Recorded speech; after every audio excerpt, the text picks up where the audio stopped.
bincang-bincang kita masih bersama dengan Bapak Bambang Nursena dan Bapak Yohanes Edward.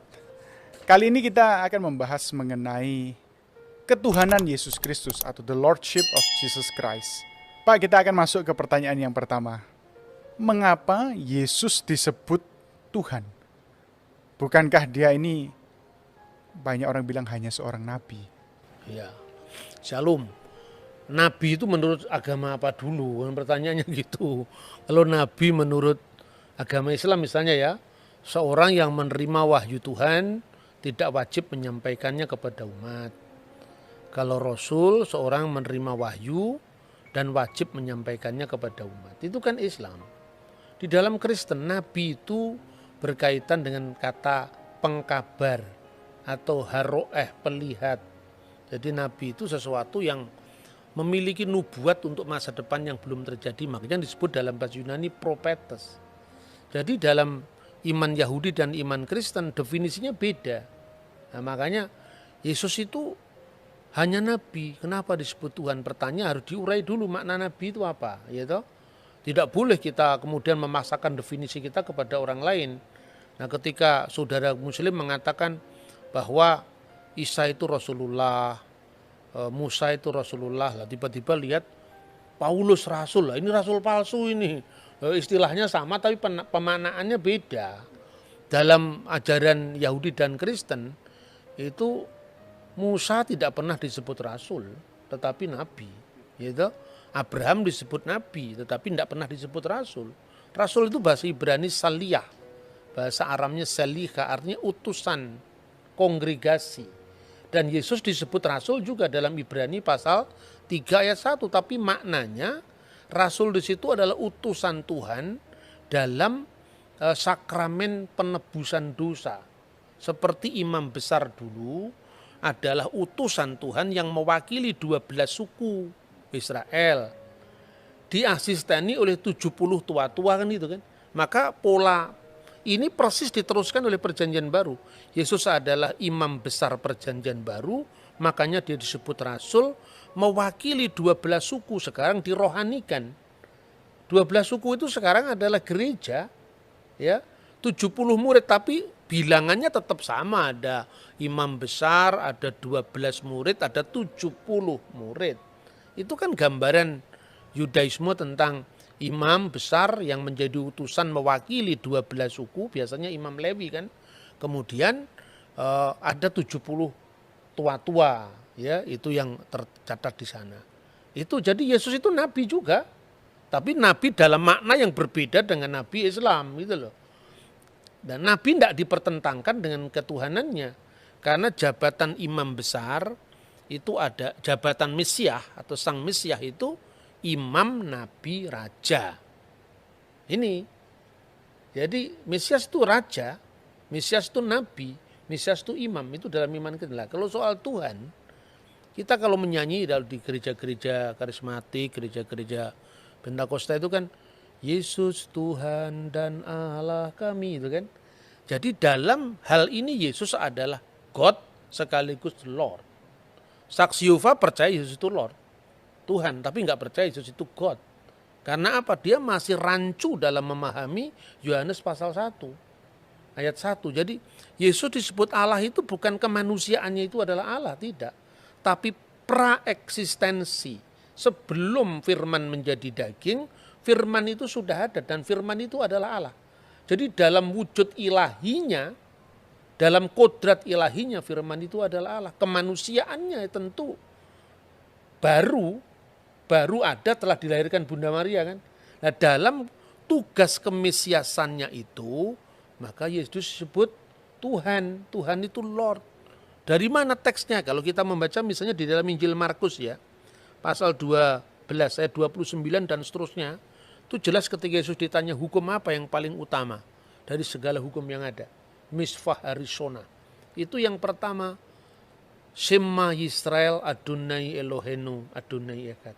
Shema Yisrael Adonai Elohenu Adonai Echad. Dengarkanlah wahai Israel, Tuhan Allah kita, Tuhan itu esa. Itu yang menunjuk kepada Godhead, keilahian, divine of Jesus Christ. Tapi kalau kita membaca ayat-ayat selanjutnya, misalnya di dalam pasal 12 mulai dari ayat 30 berapa ini? 37 38 ya. Pada suatu kali ketika Yesus mengajar di Bait Allah, ia berkata, bagaimana ahli-ahli Taurat dapat mengatakan bahwa Mesias adalah anak Daud? Daud sendiri oleh pimpinan Roh Kudus berkata, Tuhan telah berfirman kepada Tuanku, duduklah di sebelah kananku sampai musuh-musuhmu kutaruh di bawah kakimu. Daud sendiri menyebut dia tuannya. Bagaimana mungkin ia anaknya pula? Orang yang besar jumlahnya mendengarkan dia dengan penuh minat. Jadi Yesus itu anak Daud, betul. Secara daging. Makanya Injil Matius diawali dari inilah silsilah Yesus Kristus, the book generation, ya, Sefer Toledot Yesua HaMasiah. Buku generasi, buku silsilah Yesus Kristus ben David, anaknya Daud ben Abraham. Jadi secara daging dia anaknya Daud karena dia keturunan Daud. Itulah yang merujuk pada kemanusiaan Yesus Kristus. Makanya orang banyak itu kan kaget. Loh, katanya di Mazmur kan dikatakan dia adalah Tuan, Adoni, Tuanku. Bagaimana dia disebut tuannya Daud sekaligus anaknya Daud? Coba kita baca Mazmur ya, Tehillim 110 kita baca di sana. Ayat 1 dulu, ayat 1 dulu. Mazmur Mesianik. Ya, Mazmur Mesianik, betul. Le David Mismor, Neum Adonai Ladoni, Sef Lemini Ad Asid, Oyefeha, Hadom Relak Leha, menjadi tumpuan kakimu. Jadi kalau di sini diterjemahkan secara bebas begini, Mazmur Daud, Tuhan mendeklarasikan kepada Tuanku,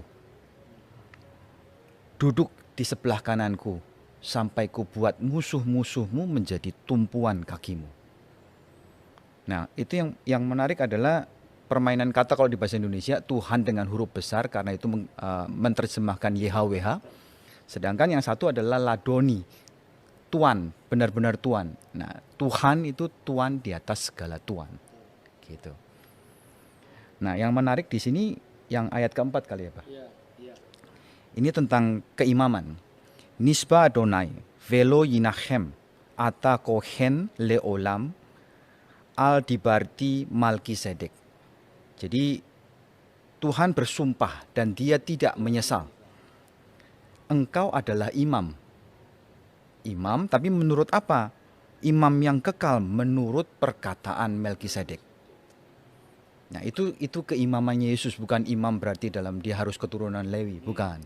Tapi dia adalah imam menurut Melkisedek. Makanya tadi disebut ada 3 matra atau 3 aspek dalam gelar Mesias, yaitu raja pertama ya. Makanya disebutkan di situ firman Tuhan, Neum Hashem Ladoni, kepada Tuanku. Nah, dalam bahasa Indonesia tadi betul dikatakan Mas Edward bahwa kalau Anda membaca bukunya Muhammad Yamin, Kamus Melayu abad 18-19 itu Tuan segala Tuan, itu Tuhan. Jadi huruf H di sini menekankan ketuanan di atas ketuanan. Jadi penguasa segala penguasa. Dalam makna ini Yesus disebut Tuhan. Duduklah kamu di sebelah kananku. Apa konteksnya? Bukan berarti ada 2 kursi, terus Allah di sebelah kiri, Yesus di sebelah kanan. Bukan seperti itu. Itu artinya apa? Ruang Maha Kudus, tempat Sekinah ilahi, artinya kehadiran ilahi, itu sebelah kanannya adalah istana Daud. Jadi artinya bahwa Mesias itu akan menjadi raja kekal menurut dinasti Daud selama-lamanya. Maka duduklah kamu Seflimini, duduklah kamu di sebelah Yamin, sebelah kananku, selama-lamanya. Itu aspek kerajaan ya. Pada saat orang Majus membawa persembahan itu ada 3. Emas, kemenyan, mur. Emas itu kerajaan, menyimpulkan tentang raja. Kemenyan itu tadi yang ayat 4. Engkau adalah imam besar menurut aturan Melkisedek. Artinya Melkisedek itu kan Tidak berbapa, tidak beribu, tidak bersisilah bukan berarti dia tidak punya bapak sungguhan. Ini ungkapan dalam bahasa kitab suci dan sesuai dengan apa yang lazim saat itu. Kalau di sidang pengadilan, ibunya diketahui, tapi bapaknya sudah mati tidak diketahui. Ibunya bernama Miriam, bapaknya tidak diketahui, tidak berbapa. Ya, apater, bukan artinya dia lahir dari batu, bukan seperti itu. Itu konteksnya ungkapan-ungkapan seperti ini kalau orang awam kan sulit ya. Makanya kalau tidak paham membaca Alkitab dalam bahasa bahasa terjemahan letterlock, seperti yang misalnya terjemahan baru. Silakan membaca Alkitab bahasa Indonesia masa kini, yaitu namanya terjemahan dynamic equivalent translation. Jadi diterjemahkan sesuai dengan maknanya, bukan bentuk bahasanya. Itu menarik. Jadi yang pertama raja, yang kedua imam, lambangnya adalah kemenyan, dan mur itu lambang penderitaan. Sekaligus juga bahan wangi-wangian kan mur itu. Jadi maka ketika Yesus itu diminyaki dengan minyak wangi dan mur, itu melambangkan via dolorosanya. Maka imam, nabi, raja. Nabi ini merujuk pada figur hamba Tuhan yang menderita yang dinubuatkan di dalam Yesaya pasal 53, Mazmur pasal 20 ayat 17. Jadi artinya kita tidak boleh menilai agama orang itu dari sudut pandang kita, tidak akan pernah bisa ketemu. Ini kan musimnya debat sekarang ya. Kalau musim durian itu lebih enak. Habis makan durian, makan manggis. Kalau musim debat begini orang menang-menangan, tidak tahu metodenya bagaimana berbicara tentang agama lain ya. Kalau nanti nggak cocok terus merasa kalah, pembunuhan karakter, nyerang pribadi, itu bukan Indonesia itu. Indonesia tidak seperti itu. Jauh sebelum bangsa lain itu punya kesadaran tentang multikulturalisme, kita sudah punya Bhinneka Tunggal Ika. Jadi kira-kira seperti itu konteksnya ya. Baik. Nah Pak, ini selalu, apakah Tuhan itu mati? Ini kan pertanyaan yang sangat sering ya. Sebetulnya saya jawab gini bosen juga, tapi tidak apa-apa lah. Kita orang sabar lebih daripada para pahlawan. Ya. Kata Tuhan tadi kan sudah dikatakan itu kan fungsional. Seperti kata Lord. Ya, tapi kalau Lord of Lord itu God. Lord itu Charles misalnya. Kalau Charles mati, yang mati itu apa Lordnya apa Charlesnya? Ya Charlesnya. Lord tidak bisa mati kan, Lord itu jabatan. Semisal misalnya Presiden Soekarno wafat. Yang wafat kan fisik Soekarnonya. Presiden kan itu jabatan, mana bisa jabatan wafat. Makanya dia yang dibunuh dalam keadaannya sebagai manusia. Bukan Tuhan itu dibunuh. Tuhan tidak bisa mati. Kalau di dalam kidung-kidung gereja ortodok ya, gereja timur itu, ada ungkapan misalnya, Kudusullah, Kudusul Qawi, Kudusul Lati la yamut irhamna. Kuduslah engkau ya Allah, kuduslah engkau yang maha kuasa. Kudusu ayyuhal qawi, kudusul lati la yamut irhamna. Kuduslah engkau yang tak berkematian. Ya, kasihanilah kami. Tapi ada rumusan yang berasal dari gereja-gereja non-Kaledonian yang disalibkan bagi kami, kasihanilah kami. Jadi Yesus itu tidak bisa mati sebagai firman Allah. Tetapi disalibkan bagi kami dalam kemanusiaannya. Itu ayatnya clear sekali kok.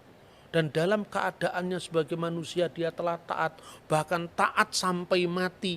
Bahkan mati di kayu salib. Yang mati di kayu salib itu dalam keadaannya sebagai manusia. Diulang lagi, ini dari Filipi ya, Filipi pasal 2. Diulang lagi misalnya dalam 1 Petrus pasal 3 ayatnya 18. Dia yang dibunuh dalam keadaannya sebagai manusia. Jadi jangan GR Tuhannya orang Kristen mati. Itu kan bukan seperti itulah. Maka beragama itu yang beradab lah. Menilai orang lain itu dalam presuposisi agama yang bersangkutan. Kalau agamanya pengkritik ini dikritik kan ya marah. Ya. Maka janganlah suka membuat kesalahpahaman, memelihara kesalahpahaman, memelihara paham yang salah meskipun sudah dijelaskan. Agree in disagreement. Kita berbeda dalam, ya kita setuju dalam ketidaksetujuan. Kita memang berbeda, kita memang tidak sama, tapi kita bisa bersama-sama. bahwa dalam setiap agama itu punya misi, punya dakwah, ya tidak usah dipersoalkan. Kalau di Kristen misalnya Rasul Paulus pernah mengatakan, celakalah saya kalau saya tidak memberitakan Injil, celakalah aku apabila aku tidak memberitakan Injil. Kemudian apa harus disoal? Wah, Kristen tuh hati-hati, itu agama yang suka mempengaruhi orang lain. Setiap agama kan mempengaruhi orang lain. Lihat dulu Nusantara ini Hindu-Buddha dengan kejayaannya Majapahit itu. Kemudian karena dakwahnya para wali, kemudian menjadi Islam. Nah sekarang kalau misalnya ada orang Islam menjadi Kristen, ya biarkan saja lah. Itu kan hak asasi manusia. Tidak perlu harus ada gerakan anti pemurtadan. Murtad dan tidak murtad tergantung dari pihak mana kita melihat kan. Marilah kita berspiritualitas yang berbhinneka tunggal ika. Berbeda-beda tetapi satu. Tidak usah usil dengan orang lain, apalagi itu orang yang agamanya sungguh berbeda dengan dia, tidak bisa dipahami menurut dia. Itu saya kira ya, semoga ini bisa mencerahkan. Pak, ini yang terakhir Pak. Ayat